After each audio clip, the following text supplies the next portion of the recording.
자, 오늘은 우리 주기도문 배우기 이제 5번째 시간인데요. 자, 오늘은 12절 내용에 대해서 우리 함께 보도록 하겠습니다. 자, 12절 우리 다 같이 한번 읽어볼까요? 12절 시작. 우리가 우리에게 죄 지은 자를 사하여 준 것 같이 우리 죄를 사하여 주시옵고. 말뜻은 이해가 돼요. 우리가 우리에게 죄를 지은 사람들, 그런 사람들을 어떻게 해준다는 거예요? 네, 사해준다. 사실 죄를 사할 수 있는 건 사람이 할 수 있는 건 아닙니다. 죄를 사하는 건 하나님만 하시는 거예요. 이거를 다만 이제 어떤 표현인가? 이건 뭐에 대한 이야기인가라고 하면 우리가 읽은 13절 그 아래에 있는 14절과 15절을 읽으면 뜻이 훨씬 더 명확해집니다. 자, 우리 14절, 15절도 한번 읽어볼까요? 시작. 너희가 사람의 잘못을 용서하면 너희 하늘 아버지께서도 너희 잘못을 용서하시려니와 너희가 사람의 잘못을 용서하지 아니하면 너희 아버지께서도 너희 잘못을 용서하지 아니하시리라. 아멘. 결국 이 본문은 용서에 대한 거라는 걸 알 수 있습니다. 그러니까 타인의 죄를 우리가 막 사해준다 이게 아니라 나와의 특별한 관계 속에서 이루어진 잘못, 이걸 용서한다는 거예요. 자, 이 용서는 사실 누구나 다 중요하게는 생각하는데 실천하려면 쉽지 않은 게 바로 용서입니다. 자, 용서가 왜 어려울까라고 하면 용서의 일부분은 감정의 영역이 많이 들어가 있어요. 그러니까 의지의 영역도 있지만 감정의 영역이 있어가지고 어느 순간에는 처음에 시작은 분명히 그런 게 아니었는데 그 정도까지 우리가 이렇게 원수될 일이 아니었는데 어느 순간 이제 차곡차곡 쌓아 나가는 거죠. 그 어떤 불쾌한 감정들을 쌓아 나가면서 아주 용서 못할 철천지 원수가 이제 되어버리는 이런 상황들이 생깁니다. 자, 이 용서에 대한 이제 몇 가지 오해들을 좀 소개하면서 말씀드리길 원하는데요. 용서는 이제 두 사람 사이에 일어나는 거죠. 자, 가해자와 피해자가 있으면 누가 용서할 수 있어요? 가해자와 피해자. 누가 용서할 수 있어요? 피해자가 용서할 수 있죠. 이건 답이 너무도 명확해요. 그런데 문제는 뭐냐 하면 분명히 잘못했다고 해서 싸운 두 사람 중에 누가 가해자예요?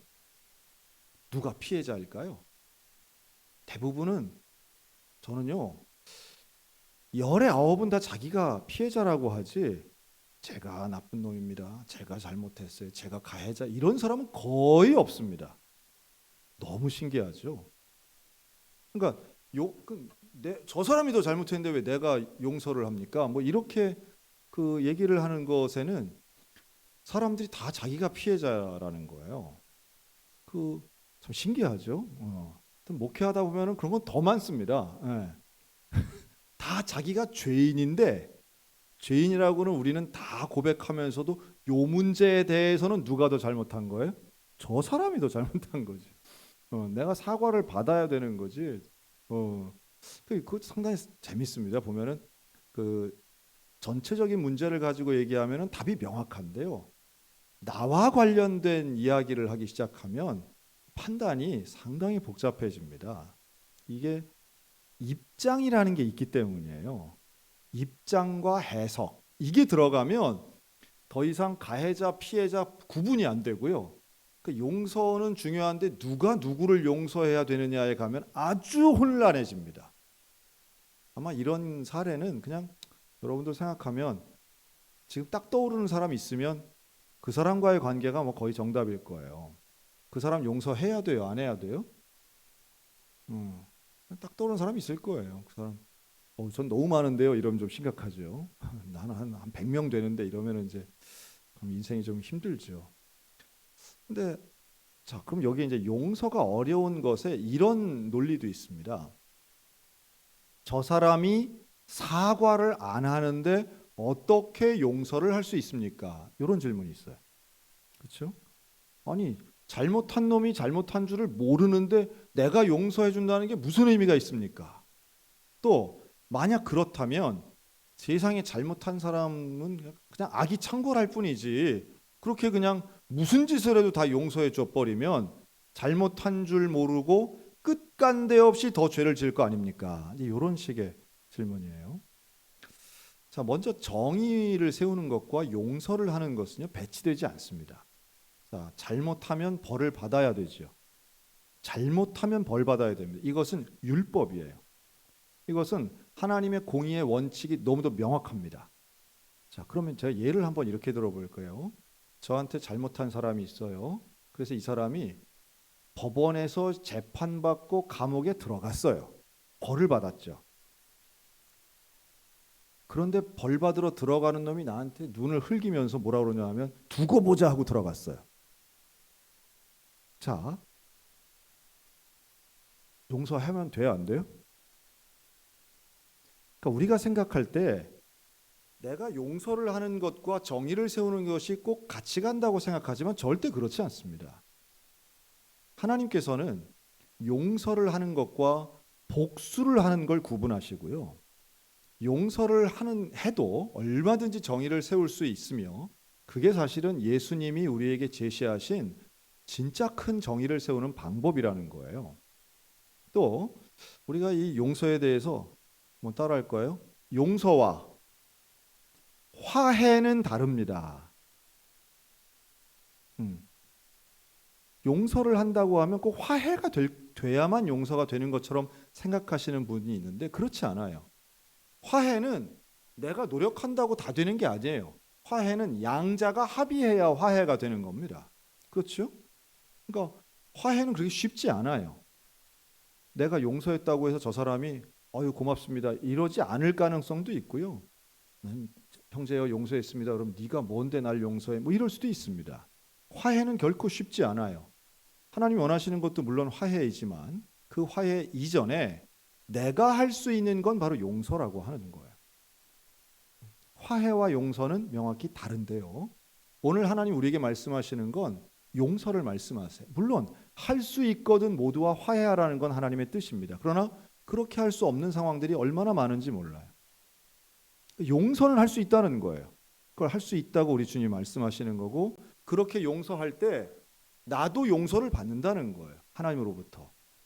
그러니 화해의 범주와 용서의 범주가 같지 않다는 것만 생각해도 훨씬 용서할 수 있는 가능성이 커집니다. 자, 또 두 번째, 아까 말씀드린 대로 죄를 응징해야지 용서해주면 더 큰 악을 행한다? 그렇지 않아요. 공적인 죄, 법을 어긴 것에 대해서는 분명히 재판하고 심판받아야 하지만 그럼에도 불구하고 용서라고 하는 건 인간과 인간 관계에서 이루어지는 감정과 의지의 영역이기 때문에 우리는 그 사람이 벌을 받든 안 받든 우리는 용서를 하는 것이 하나님의 명령이라는 말씀입니다. 당연히 벌을 받도록 국가적으로는 법체제를 잘 갖추어야 되고요. 교회라든가 사실 교회에서의 권징이 사라진 지가 오랜데 교회 안에도 사법체계가 있습니다. 교회법이 있어요. 그래서 교회 안에서 잘못한 사람에 대해서는 징계할 수 있습니다. 근데 오늘날 교회는 징계했다가는 다른 교회로 뭐 교회가 여기밖에 없어 하고 가는 거죠. 그러니까 징계를 받는 것을 거부하는 시대에 우리가 살고는 있지만 그러나 정의를 세우기 위해서 용서를 안 하는 게 아니라 더 큰 정의를 세우기 위해 우리는 용서를 하는 것이 바로 예수 그리스도의 방법이다라고 할 수 있습니다. 그리고 또 하나 세 번째는 용서는 누구를 위해서 하는 것인가? 상대방을 위해서 하는 게 아니라 사실은 나 자신을 위해서 하는 거죠. 왜냐하면 이 분노와 불쾌감 또 이런 미워하는 그런 마음과 감정은 사실은 나 자신을 더 힘들게 하는 겁니다. 잘못한 것 때문에 상처가 생기죠. 그런데 여러분 그 상처를 치료하는 게 용서라면 상처를 더 골마 터트리게 만드는 것, 더 곰고 썩게 만드는 것은 내 안에 그 죄로 인하여 더 용서하지 않고 그걸 더 키우는 거예요. 상처를 키우는 것은 얼마나 어리석은 일인지 모릅니다. 그렇죠. 우리 제가 보니까요. 오늘 우리 안태환 집사님도 이렇게 특송했는데 제가 참 보면 요즘 분노 사회의 대표적인 게 운전하는 가운데 일어나는 사건들. 참 믿기 어려운 일들이 얼마나 많은지 몰라요. 믿기 어려운 일들. 예를 들면 운전하는데 그런 이제 요새는 그 블랙박스라는 게 있어가지고 여기에 찍힌 거를 뭐 유튜브나 이런 데다가 이제 워낙들 많이 올리시니까요. 아, 세상에 저런단 말이야? 이런 걸 봅니다. 그 뭐냐 하면 규정 속도를 지키며 가는 여성 운전자를 규정 속도를 지키면 빨라요, 느려요? 되게 느려요. 예. 근데 그게 법을 지키는 거잖아요. 올바른 거잖아요. 근데 그거를 앞으로 휙 가가지고 세워요. 세우고서는 도로에서 늦게 다닌다면서 야구방망이를 꺼내서 막 욕을 하고 유리창을 깨요. 이해가 되십니까? 이해가 안 되죠. 야, 제가 보면서 저 운전하신 분은 다음부터 운전 못 하겠다. 저거 무서워서 어떻게 하겠어요. 법을 지키고 60km로 계속 돌돌돌 간 거예요. 물론 그 도로에 넓은 도로에 그 법 체계가 잘못되어 있을 수는 있겠죠. 거기는 다른 차들은 다 쌩쌩 다니는 그런 도로예요. 근데 이분은 법을 지킨 거예요. 야, 얼마나 억울할까? 얼마나 답답하고 얼마나 무서웠을까? 그런 거 생각하면 야, 저런 거는 정말 엄중하게 심판을 해야 되는데 그런데 그런 분들이 생각보다 그렇게 벌을 많이 안 받더라고요. 아, 그 신기하죠? 우리가 볼 때는 그저 아주 심각한 범죄라고 생각되는데 뭐 초범이다, 뭐 무슨 큰 뭐 재산적 피해를 안 입혔다, 뭐 이래가면서 뭐 먼저 쓴 거는 뭐 이 피해 차량이다, 뭐 이래가면서 실제로는 그렇게 큰 벌을 안 받더라고요. 제가 저런 건가? 그런 건 그냥 마음 같아서는 그냥 한 10년 감옥에 있어야 되는 거 아닌가. 근데 감옥에 안 가더라고요. 그래도 그 참 그런 거 보면은 이게 무슨 법도 온전하지 않고 정의도 잘 안 세워진다. 뭐 이런 걸 생각하면은 참 어렵죠. 그리고 그것이 단순하게 그래 제정신 아닌 사람 만났겠거니라고 생각하면은 또 뭐 그렇게 해서 극복할 수는 있겠지만 문제는 그렇게 이해 안 되는 나를 화나게 하고 나에게 상처 주는 사람이 가까이에 있다면 어느 정도 가까이 있냐면 한 집에 산다면 여러분 이거 얼마나 불행한 일이 되겠습니까? 매일마다 보고 매일마다 피해를 입고 매일마다 마음의 상처를 입는 일들이 반복된다면 이게 과연 용서가 가능한 일일까? 그런 면에서 여러분 용서는요 믿음의 영역이 아니라는 말씀을 좀 드리고 싶어요. 그러니까 소위 말해 믿음이 크면 용서할 수 있다고 생각하지만 절대 그렇지 않습니다.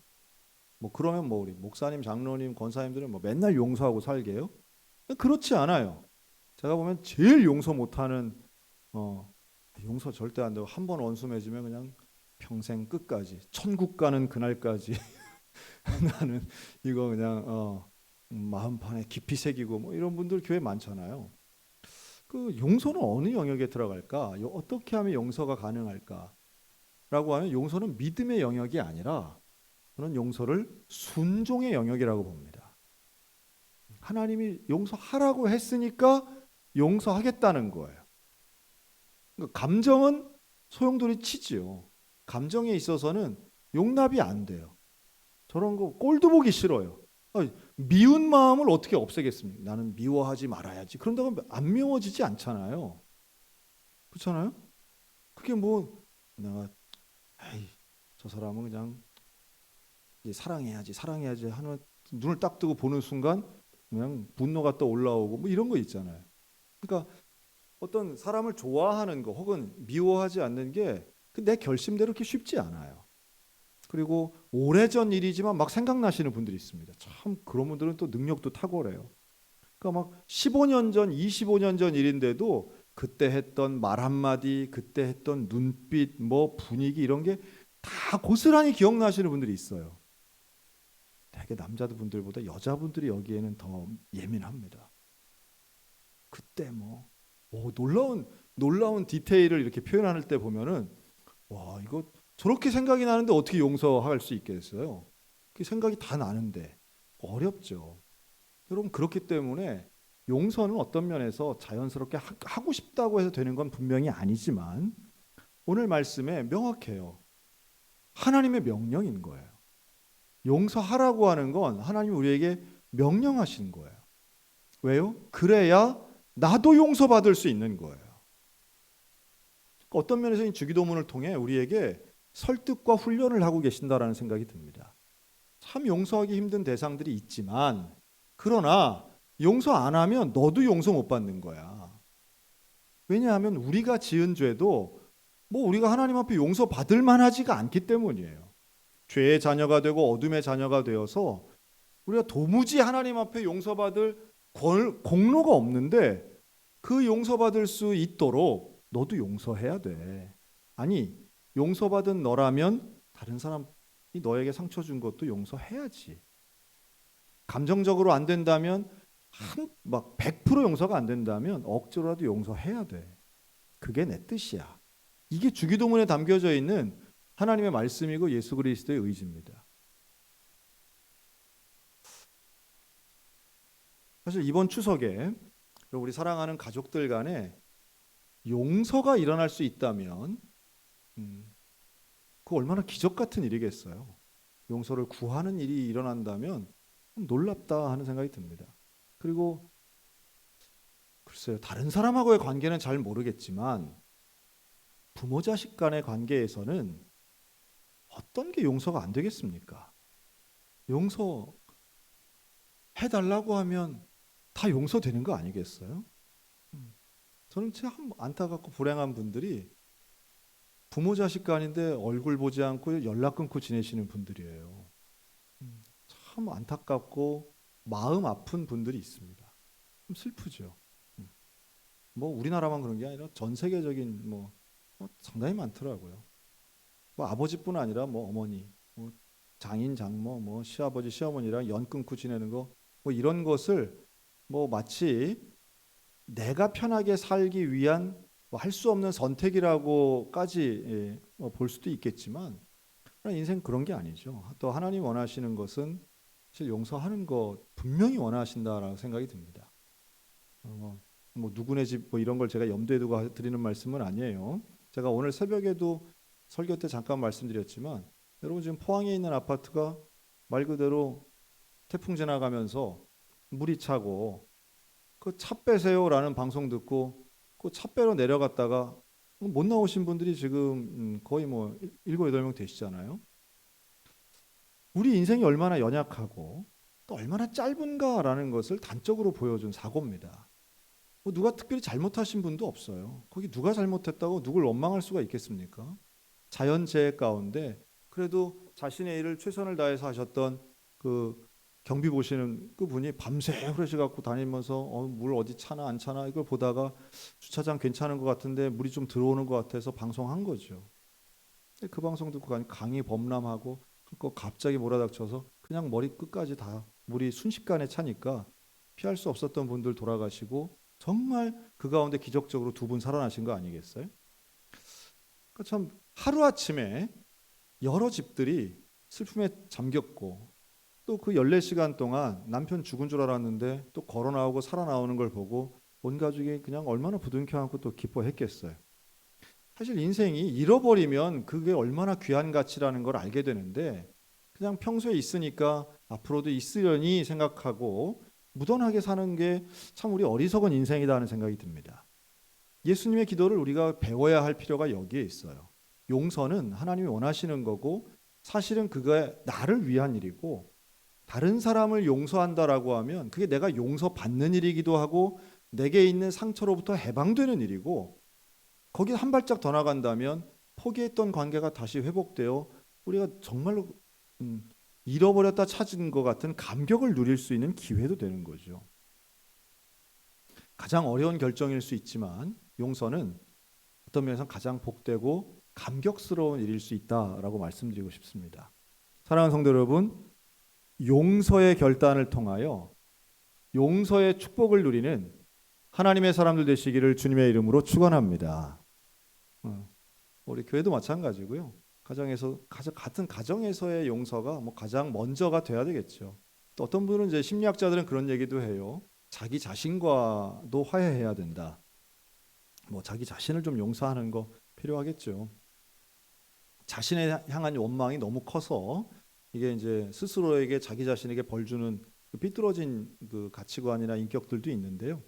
이건 뭐 일종의 좀 질병 치료까지 좀 가야 되는 것이고, 그러니까 타인과의 관계에서의 용서는 결국 하나님이 원하시고 또 거룩한 삶을 살기 위한 우리의 필수적인 조건이다 하는 생각이 듭니다.